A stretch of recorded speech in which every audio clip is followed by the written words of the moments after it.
سڵاو لەم ڕۆدا خورافەت بۆتە بەشێک لە کەلتوری دینیمان تەنانەت بۆتە فەرزێکی دینی و هەندێک جار نکۆڵی لێکردنی بریتە لە تەکفیر و تەفسیر بینەرمان. خوڕافە واتە دروستکردنی پەیوەندیەکی نالۆژیکی لە نێوان دیاردەکان و هەوڵدانی شیکردنەوەی ئەو ڕووداوانەی کە دەکەونە سەروی عەقلی مرۆڤ لە نیگای یەکەمدا بە یەکەمین و سەرەتاییترین و لە هەمان کاتدا سادەترین شڕۆڤەدا دەنرێت کە مرۆڤ هەوڵی داوە خۆی و جیهان و ژیانی پێ بخوێنێتەوە تا بەر لە شۆڕشی زانستی کە بە پێی ڕێبازی ئەزمونکردن و سەلماندن دەیەوێت پەیوەندی نێوان ئەنجام و هۆکارەکان ڕوو بکاتەوە. خوڕافە و ئەفسانە و دواتر ئاین سێ ڕێبازی دیاری مرۆڤایەتی بوون کە بانگەشەی ئەوەیان دەکرد زانیاریمان سەبارەت بە شتەکان پێدەدەن. ئاینە ئاسمانەکان لە ڕێگەی هێنانە پێشەوەی وەحی و دروستکردنی ڕایەڵەیەک لە نێوان مرۆڤ و خوددا هەوڵیان داوە ڕێگە لە تێگەیشتنی خوڕافی و ئەفسانەی بگرن، بەڵام زۆر جار خودی ئاینیش بەهۆی کارلێکی لەگەڵ مێژوو و کۆمەڵگا کەوتۆتە ناو جۆرێک لە خوڕافەوە. لە ئاینی ئیسلامدا زۆر جار ئەم دژبەریانەی لە نێوان فەرموودەکان و واقعدا هەیە بە کاریگەری و هاتنە ناوەوەی ئیسرائیلیات لێک دەدرێتەوە، واتە ئەو چیرۆک و بەسەرهات و خوڕافانەی لە نەریتی بەنی ئیسرائیلیەوە هاتوونەتە ناو ئاینی ئیسلام و ئەمەش جۆرێک لە ناتەبایی لە نێوان عەقلی دینی و واقعدا دروست کردووە. خورافەت چییە؟ بۆچی هاتۆتە ناو ئاینی ئیسلامەوە و لە چ ڕێگەیەکەوە تێکەڵاوی بووە؟ خورافەت بەشێکە لەو شتانەی کە لە ڕێگەیەکی نەعەقلانیەوە هێتە ناو هزری ئینسانیەوە. ئەم بەشە لە هزری ئینسانی دوایی تێکەڵاوە بێ لەگەڵ مافە ئاینیەکان و گوتارە ئاینیەکان دوایی ئەبێتە حەقیقەتێک کە کەس ناتوانێت نکۆڵی لێ بکات و هەر کەسێک نکۆڵی لەو خورافەتە بکات تەکفیرەکرێت. لە ئێستادا ئێمەی موسڵمان بەدەست ئەم واقعەوە گیرمان خواردەوە. خورافەت بۆتە بەشێک لە دینەکەمان لە کاتێکا بە هیچ شێوەیەک لە قورئانی پیرۆزدا باز لەو خورافەتانە نییە، بەڵام دوجار لە ڕێگەی ئیسرائیلیات و دینەکانی تر و شارستانێتەکانی ترەوە تێکەڵمان بووە. چی بکرێ بۆی بتوانین دین لە خورافەت جیاوازی بکەین؟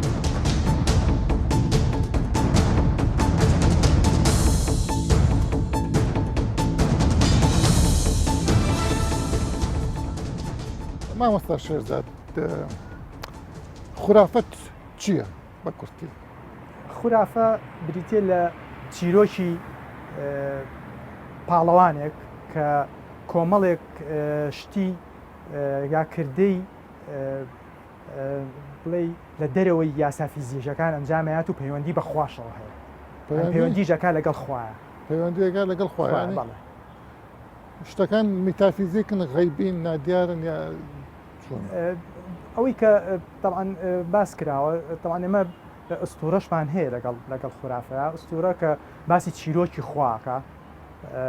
لەگەڵ لاواچێ بۆ نمونە مرۆڤەکانیشی تێکەڵ بێ، بەڵام بەنسبەت خورافەوە وەکو بڵێ بە بەردی بناغەی ئاینەکان داهاند. پنچینەی خورافە لەوە هاتووە کە مرۆڤی بەرایی ترساوە، ترساوە لە زۆر دیاردەی سروشتی، بۆ نمونە وەکو ئاگرکەوتنەوە و بۆ نمونە وەکو بوومە لەرزە، لافاو هەمووی تاسیری هەبوو چۆن بتوانێت تەبریری بکات. هاتووە مەسەلەن لێە ئەستۆرە بەسەلەن خوای بۆ هێناوەتە پێشەوە، مەسەلەن هاتۆ تەبریری کردو هەتاوەکو بتوانێت لەو ترسە خۆی ڕزگارکە. یعنی لەبەر ئەوی کە عیلم زانستی پێ نەبووە بۆ شتە زانیاری نەبووە، هەوڵی داوە بە شێوەیەک تەرجەمەی بکە، تەفسیری بکە کە حواڵی خوای بکە، حواڵی خوای بکە. باشە، کەواتە لە بینی خورافە و ئەستورە چێ ڕەبتێکی لەم؟ ئەستورە بڵێ چیرۆکێکی پیرۆزە دەربارەی خوا کە لە ئاینە کۆنەکانە هەبووە، میتۆلۆژیا. بەڵێ ئێستا بۆ بە زانستێکی شوێستا لێکۆڵینەوەی لەسەرەکە لە زان کۆکانە باسی ئەوە کە خوا مەسەلەن ڕووداوەکان چیرۆکانی خوا باسەکات، خوا بەش کراوە خواوەندەکان، بەڵام ئیتر کە کاتێک ئاینە یەکخواییەکان هاتن بۆ نمونە بارزترینیان ئێستا باسی بۆ نمونە ئیسلامەکەین، ئیتر بابەتی ئەستورەی وشک کرد. بۆچی بابەتی ئەستورەی وشک کرد؟ لەبەر ئەوەی کە خوا چیرۆشی نەما لەناو بۆ نمونە لەناو قورئانە. بۆچی خواوەندەکان چیرۆشی نەما، خۆی هەر خۆی دەسەڵاتی ڕەهایە لەم کەونەیە، خرافات وەک باست کرد کە بەم شەوەی کە بەڕێزت باست کرد لەگەڵ بەڵێن زۆر لە ئاەتەکانیان لە معجزە دینیەکان لە چ لە موسا چ لە ئیسا چ لە پێغەمبەری ئیسلام فەرقی چییە یانی با بڵێن موسا ئەساهایکی فراوە بۆ بە ئەوە بە ئەژدیها ئیسا وایکی کردو مردی زیندوو کردێتەوە چاوی کوێری چاک کردێتەوە پێغەمبەری ئیسلام مەسەڵەن ئەڵێ مانگی لێت کردووە شتە غەیبەکان کردنا قورئانە باس کراوە سولەیمان و ئەمان پێت وایە چ فەرقێک هەیە لە بینی خورافە و معجزەیە جیاوازی بنەڕەتی نێوان خورافە و کە ئەوترێ معجزە تاوان معجزە لە وشەیەکی قورئانی نییە زیاتر لە قورئانە باسی ئاەتەکە بەڵگە کە ئەم لە خورافەیە زیاتر ئەو کەسایەتیە کە بۆ نمونە لە گلگامێشە گلگامێش مەسەلەن کە باسی خورافەیەکەیت و کەسێکە بە پاڵەوانێکە پەیوەندیەکە بە خواوە بەڵام لە معجزەیە پێغەمبەرەکان هەمویان پەیوەندیان بەخواوە هەیە لە ڕێگەی وحیەوە و ئەو باڵگانی کە هەرشیانەکە یان یاسا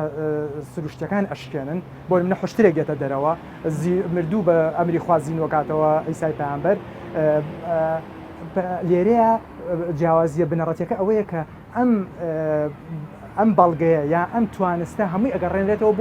بۆ خوا هەتاوەکو ئەوان باوەڕیان بە ئاینەکە هەبێت مەسەلە لێرە هەر ئیمان و نەبوونی ئیمانە تۆ ئیمانە بەوە بێت کە ئەمە لای خۆیە ئەو ئیمانی وان نەبێت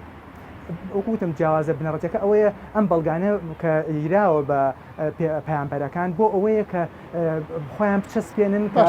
خاوەن ئاینەکە باوەڕیان پێ ناکرێت یعنی ئێمە ناتوانین بە شێوەیەکی منطقی یا زانستی معجزە بستەلمێنین ئەبێ هەر ئیمانمان پێی بێت ئەوێ ئیمانمان پێ بەڵام ئەوەی کە پەیامبەری خۆمان محەممەد جیاکاتەوە لە پەیامبەرەکانی تر ئەوەیە کە معجزەکانی ئەو بەڵگەکەی ئەو هیچ بەڵگەیەکی فیزیکی نەبووە تەنها قورئان نەبێت چۆن بەڵگەی فیزیکی نەبووە لە ڕیواەت جایتر ئەوە لێرەوە لە خورافە لە ڕێگەی لێکدانەوەی قورئانەوە هاتۆتەوە ناو ئاینی ئیسلام ئێستا ئەمام ئاەتەمانە اقتربت الساعة وانشق القمر وەکو بڵێ خوێندنەوە ئەوە وەکو بڵێ تێگەیشتنیەکە کە باس کراوە ژنا لە قورئانە ئەوە بە هەنێک لە ڕاوەکاران بە یەکێک لە بەڵگەکانی قیامەت لە قەڵەمیە شەخبوونی مانگ بە هاتنی قیامەت بێت لە قورئانە تەقێبا بڵێن ینی بڵێ نیزامەکەی تێگەچێت نظامی مانگ تێگەچەیە لە زمنیشە مەسەرەن زەویش ئەژنا ئەو هەموو پەیامبەرە بە سەریحی ناویان هاتووە و بە سەریحی ئاەتەکانیان کە معجزەکانیان باس کراوە بەڵام هیچ معجزەیەک لە هی فیزیکی بۆ پەیامبەر باز نەکراوە تەنها ئەوەی کە هەیە لە ڕیوایەت و لە ژیاننامەی پەیامبەر و لە جەڕانەوەکانە باس کراوە بەس زۆرمان هەیە مەسەن لە ئەحادیثە کە پێغەمبەر معجزەی تری هەبووە غەیری ئەو معجزانە بەدڵنیایە وەکو پێمەوەی ئەوە زیاتر لاساییکردنەوەی ئەو ئاینانەیە کە خورافاتانە لە چۆ هاتوونەتە ئیسلام ئەم منتیقی سیخناخە لە خورافە شارستانەتیەکان بابلیەکان دوای ئەوە جوولەکە ئیسرائیلیات هەبووە مەسیحەکان بە هەمان شێوە ئەوانیش بەرگێکی وایان کردەوە بەبەری ئیسای پەیامبەرە کە ینی بڵێ بەشێکە لە بەڵام زانانی ئیسلام قبوڵیان بووە مەسەلەن ئێستا انشق القمر هەموو زانەکان وا تەفسیرەکەن کە پێغەمبەر وای کردومانی رەت کردووە بە شێوەیەکی سەریحی لە قورئانە ئەو شتە باز نەکراوە هیچ بەڵگەیەکی فیزیکی ئێستا بۆ نمونە میعراج ئیسرا و میعراج ئیسرا مەسەلەن باس کراوە بەڵام چەنەها مەسەلەن چیرۆ خراوەتە پاڵی و مەسەلەن بە شێوە بە براغ ڕۆیشتووە بە ئەسپێکی نزم و فڕیوە و ئەم شتانە هیچی باز نەکراوە لە قورئانە پێت وایە میعراجی شتێک نییە هەر مەلایکەت بووە و مەلایکەتی وحی بۆ کە کردوێتی و ئەجنا هیچ پەیوەندی بە پەیامبەرەوە نییە چونکە بە دەخی قورئان مشرێکەکان داوایان کردووە کە پەیامبەر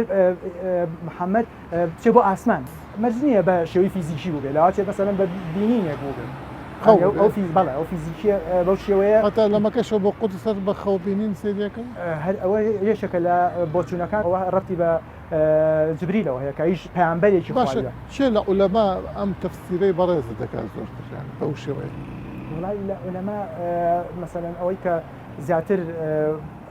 ئێمە گەر هاتوو بین پشتی پێبەستین دایمەن تۆ کە لێکدانەوەیەکەی مەرج نییە ئەوەی کە پێشوت ئەو لێکدانەوەی تری کردی بێت يعني بەڵام ئێمە پشت ئەبەستین بە ئاەتەکانی قورآن کە ئاەتی قورآن شتێکی ڕەفز کردەوە حتمەن ئەو فەرمودانە پوچاڵ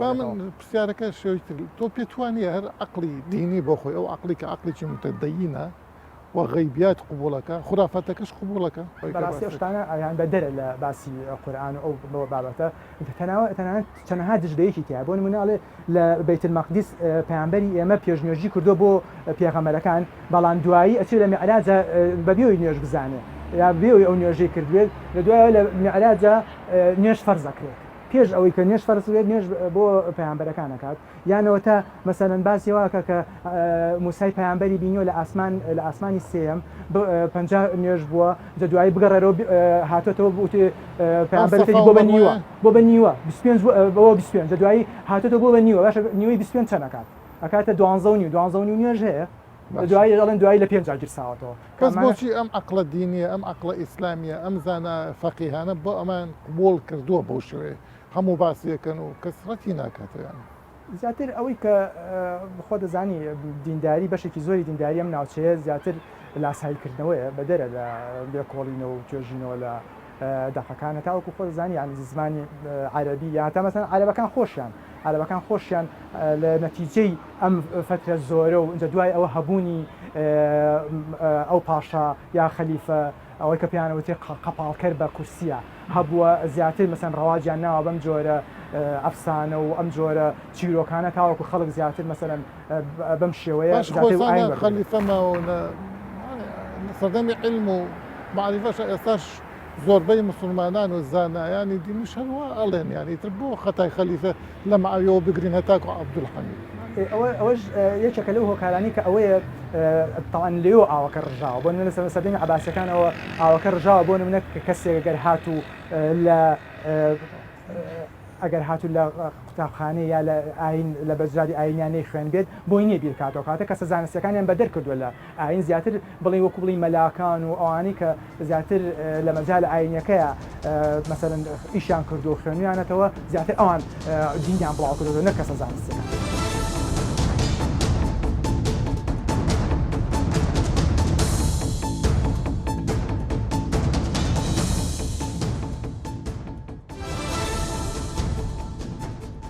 إسرائيليات چییە؟ ما بس من چی لێترە ئەوەی کە ئیسرائیلاتی داهێنا وهابی کوڕی منبه بوو ئیسرائیلاتی داهێنا و یەکەم کەس بوو کە بەو ناوەوە دەق و قسەکانی کەعبی ئەحبار و ئەوانەی کە وەکو ئەو بوون هاتە ناو ئیسلامەوە بە ناوی ئیسرائیلاتەوە ناوی نا ئیسرائیلیات خۆی سێ بەشە بەشێکیان کەوا هاوشێوەی ئیسلامن هیچ مخالفەیەک و پێچەوانەیەکی تیان نییە بۆ قورئان و فەرمودەکان ئەمە ئیقراری لەسەر کراوە کاری پێ ئەکرێ بۆ نمونەی زۆرە هەندێکی تریان کەوا پێچەوانەی دەق و نەسەکان ئەمە ئیسرائیلاتەکانە کە ئەمە زانایان بە هیچ جۆرە ئەمە وەرناگرن من حەزەکەم لەبارەی ئەوانەی کە فقه و ئەوانە ئێستا لەوانەیە مەجال نەبێ باسیکەین ئەوانەی کە وەکو خورافەت هاتوونەتە ناوەوە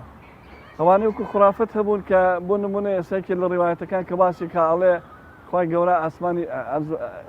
ئەم دنیاە دروست کردووە کە لەسەر پشتی ماسی و ماسی لەسەر پشتیگای وگا لەسەر نازان ئەمە یەکێکە لەو خورافەتانی کە وای لێ هاتبوو بگر لای خۆشمان بە بڕای پێکرابەوە تا پیاوانی حەدیث کە هەڵسان تەدقیقیان کرد لە فەرمودەکانی پێغەمبەری خوا بۆیان دەکەوت کە کۆمەڵ لە ڕیوایەت هەیە کە لەناو مسلمانانی شەکاری پێکرێەوە بەڕاستی زانراوە لە دوای هەوڵ و جوودی ئەوان دەکەوت ئەمانە هەمووی خورافاتن ئەسڵی نییە کە پێچەوانەی دەقەکانن پێچەوانەی فەرمودەکانن و پێچەوانەی عەقڵ و منطقیشن بەڕاستی هەر ئەو حەدیث ئەی مەسەن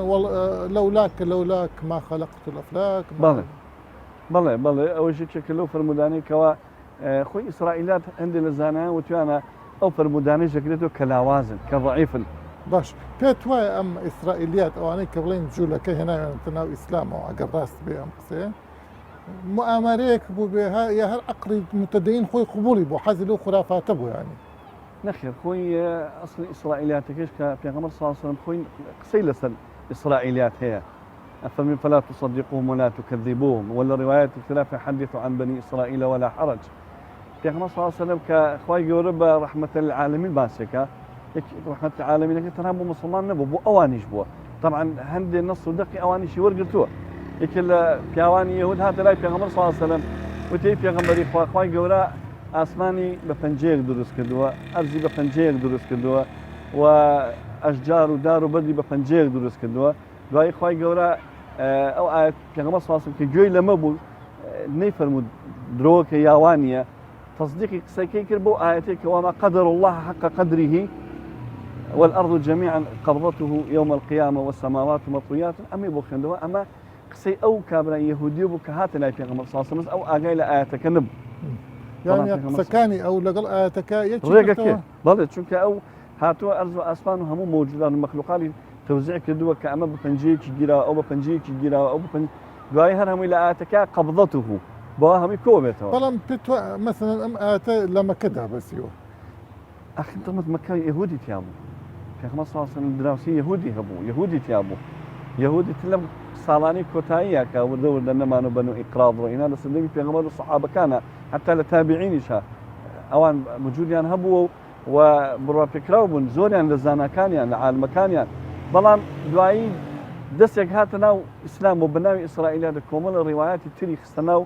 نصوص و کتێبەکانی ئیسلام و حتا زۆر لە مفەسیرەکان بەڵام ئێستا ئەمە ئیسرائیل جوولەکە ئەکەینە ئەو شەیتانەی کە ئەوان ئیسلامیان وا لێ کردووە بۆ نمونە تەنانەت کوشتنی عوسمانی کوڕی عەفان و ئەوانش هەر ئەینە پاڵ ئەوان عەبدوڵای کوڕی سەبە و پێتوای ئەمە ڕاستە ڕاستە یعنی عەبدوڵای کوڕی سەبە یەکێک بۆ لەوانەی کەوا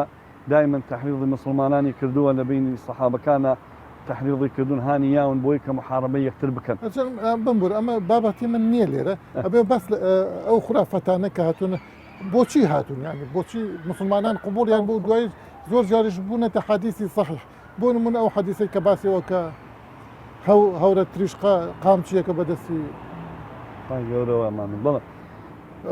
هۆکار هەبووە هۆکار ئەو کاتە لەبەرەوەی کە مسلمانان زیاتر مەشغوڵی فتح و جیهاد و ئەمانە بوون و کولایەنی زانستی و ئەوانەی کە زانانی متأخرین کردیان ئەو کاتە ئەو جوود هەوڵە نەبووە و خەڵکیش ئەو کاتە سادە و پاک بووە و خەڵکیش ئومێدەوەی کردوە کە خەڵک مسلمان بێ ئیتر هەرچێگەڵێ بابیڵێ بۆیە بڕایان پێکراوە و کۆمەڵێکیش هەبوون تەمان لەو سەردەمەیە کە هەوڵیان ناوە بۆی ئەم ئیسرائیلیاتانەوە دەگەیەک بدەن لە پێغەمبەر صلی الله علیه و سلم یا هەوڵ بن تەصدیقی دینەکەی خۆیان وەکو ئیسلام سیرکەن هەر بوو داوان لە پێغەمبەر کردیان ڕۆژێ بۆ ئێمەدانێ ڕۆژێ بە خۆتان دابنێ و یا لەلای ئێمە نوێژ بکەم ماوەیەک و لای ئێوەش نوێژ بکەم بۆی کەوا دینەکەی ئێمەش دینێکی ئاسمانی و ئەمانە ئەوان بڕۆیان بە نەسخ نەبوو بۆیە بەم ئیسرائیلیاتانە ویستیان تەصدیقێتی دینەکانی خۆیان زینوکەنەوە و تا ئێستش کاری پێکرێ چونکە بەڕاستی کاری پێکرێت لەو بارۆ کاری پێکرێ کە ئەوان ئەڵێ ئێمەش بڕوامان بڵێن بەخوا هەیە بەڵام کێشەی ئەوە لەوایە بڕیان بە پێغەمبەر نییە پێغەمبەر بڕیان بە پێغەمبەری ئیسلام نییە بۆیە لە ئیسلامی شاگەر بێت و بڕۆ بە پێغەمبەر نەبێ یایکە لە ئەرکانەکان نەبێ بە مسلمان نادرێت لە قەڵەم ئەوان بەم ئیسرائیلیاتانە هەوڵیانە ئەو عەقیدە و بیر و باوەڕی خۆیان کیانی خۆیان کەسایەتی خۆیان زینوکەنەوە و هەوڵیاندا کە پێغەمبەر صلی الله علیه و سلم ئیقرار بکات بەڵام تا چەند سەرکەوتوو نەبوون لەمە لە هەندێک شتا بڵێ ئێستا لە هەندێک شتا کە پێغەمبەر صلی الله علیه و سلم بینیونی کردویانە ئیقراری لەسەر کردووە چۆن بتوانین ئێمە خورافەی بەن و ئیسرائیلی یا ئیسرائیلیات لە ڕاستەکان جیاب بکەینە زانی چۆنە مامۆستا خۆی ئیسرائیلیات فەرمودەکانی پێغەمبەری خوا سەنەدی هەیە قورئانیش خۆی سەنەدی زۆرشیان صحیحن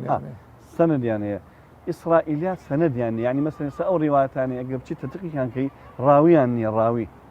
تەنها تەنیا فەرقەکە یعنی ئەگەر ڕاوی هەبوو ئیتر تەواوە ئەگەر ڕاوی هەبێ و ڕاویەکەیشیش مەرجی ئەو ڕاویە تیا بوو بێ ئەگەر عەقڵ قبوڵی نەکرد یعنی هەروەکو ئیسرائیلیاتەکان ئیسلام نەهاتووە شتێک کە عەقڵ قبوڵی نەکان قبوڵی بکات قەت ئیسلام دژی ئەوە نەبووە دژی ئەوە بووە ئەگەر نەسەکانی دەقەکانی عەقڵ قبوڵی نەکرد باش کەواتە ئێمە چۆن بینی خورافەت و شتە ڕاستەکان بکەین لەم حاڵەتەیە ئەزای چۆنە خورافەت و شتە ڕاستەکان لەوایە لەو مەسائل و پرسیارانەیە یا لەو دەقانەیە کەوا ئیسلام لێ بێدەنگ بووە کە پێوتێ مەسکوتن عنها ئەمە نە بە چاکی نە بە ئیقرار کراوە وەری بگرین و نە ئیقرار کراوە ڕەفزی بکەین بۆیە لێرە ئەبێنێتە سەر جوهدی مسلمانان خوان و زانایان کە ئەمانەی کەوا ئیسرائیلیاتن و بەڵام هیچ شتێک نییە لەسەری نە لە سەوەرگرتنی نە لەسەر ڕەفزکردنی بۆیە لە کاتەیە ئەبێ بگەڕێتەوە بۆ جوهدی زانایان بگەڕێتەوە بۆ جوهدی زانایان بۆ کیباری سەحابە و تابعین کە ئەوان زیاتر نزیک بوون تەمان لە بەنی ئیسرائیل پێتوانێت هەر عەقڵی متەدەین عەقڵی تابعین و ئەمانەش ئینسان متدین هەر بە جۆرێک لە جۆرەکان چونکە ئەساسی دین لەسەر غیبە ئەوانش قبولەکە بەلای و ئاساییە چونکە ئەگەر لە قورئانا باسی ئاسای موساکرا بێ ئەمەش ئاساییە لێرەیە زين شلون مامۆستا خۆی هەندێک ئیسرائیلیات هەیە کە هاتۆتە ناو ئیسلامەوە وەرگیراوە مەسن بۆ نمونە لە سوورەتی بەقەڕەیە کە باسی کوشتنی ئەو پیاوە کە کراوە کە خوای گەورە ئەمرەکان بە موسا ئەفەتیان بڵێ بە حیوانە مانگایەک سەر ببرن لە ئیسرائیلیات هاتووە ناوی مەقتولەکەی وتووە و ناوی قاتیلەکەی وتووە و هۆکاری قەتلەکەی وتووە ئەمە ئیشی پێکراوە کاری پێکراوە چونکە ئەمە هیچ مخالفێکی تیان نییە بۆ دەق و نەسەکان بەڵام ئەتوانێت تەصدیقیشی وەتوانێت تەصدیقیشی نەکەی زیاتر ئیسرائیلیان لێرە کاری پێکرێ ئەما لە هەندێ نەس ئێستا پێغەمبەر صلی الله علیه و سلم هاتە مەدینە یەهودی بینی بە ڕۆژوو بوو بە ڕۆژوو بوو یەهودی بینی بە ڕۆژوو بوو فەرمی بۆ بە ڕۆژوو من فەرمی لە بەرەوەی موسا لەم ڕۆژەیە خوا نەجاتیان یەخۆ نەسی ئەوان بوو دەقی ئەوان بوو لە پێغەمبەر صلی الله علیه و سلم نەیفەرموو تازە موسا نەماوە یا کاتی ئەوە نەماوە یا ئەمڕاز نییە فەرمی نحن ئەولا بموسا تەصدیقی قسەکەی کردن بەڵام لە هەمان کاتیشە